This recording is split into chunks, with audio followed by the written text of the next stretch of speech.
For a very long time, railroads have often used small locomotives known as switchers to move cars around yards and industrial settings. And whether it be in the age of steam or the days of modern diesels, these locomotives have always done their jobs effectively. However, in recent years, newer machines have begun taking their place. Commonly known as trackmobiles, many operators, especially those with low traffic volume, find them much more efficient than full-size locomotives.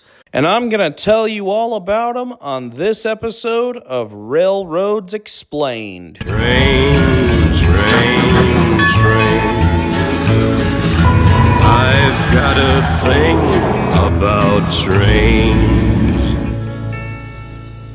Hello everyone, and welcome to another episode of Railroads Explained. I'm Tim the Train Guy, and today we're talking about trackmobiles. You know, these things. Although technically they're actually called railcar movers. Trackmobile is just a brand of railcar mover. Other brands include Rail King, Shuttle Wagon, and Power Pusher.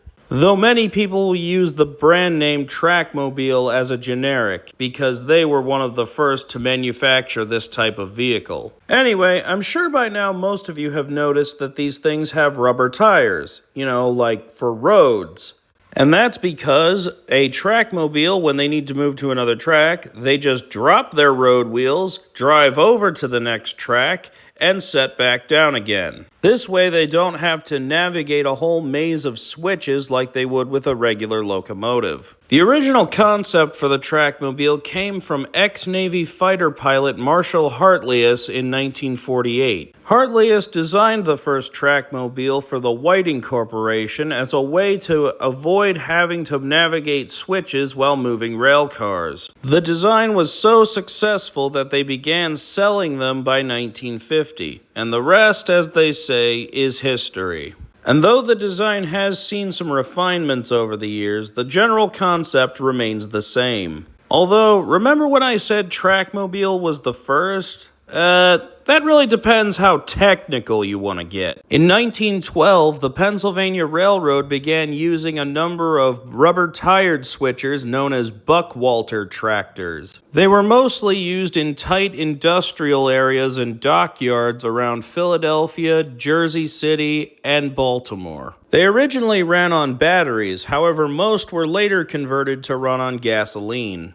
However, unlike modern rail car movers, they didn't have any actual rail wheels. They only had the rubber tires. Unfortunately, information on these things is a little hard to find. However, similar vehicles would be used by Conrail well into the 1970s. As for modern rail car movers, they can be found almost anywhere, from yards and maintenance facilities to factories and mills. Some can even be found in museums moving cars around for display. Most are powered by either diesel or batteries, and some can be controlled remotely and move up to 30 cars at a time. And though they came from humble beginnings, it is clear that railcar movers or trackmobiles will still be around for years to come. And with that, as always, thank you all for watching. I'm Tim the Train Guy, and bye for now.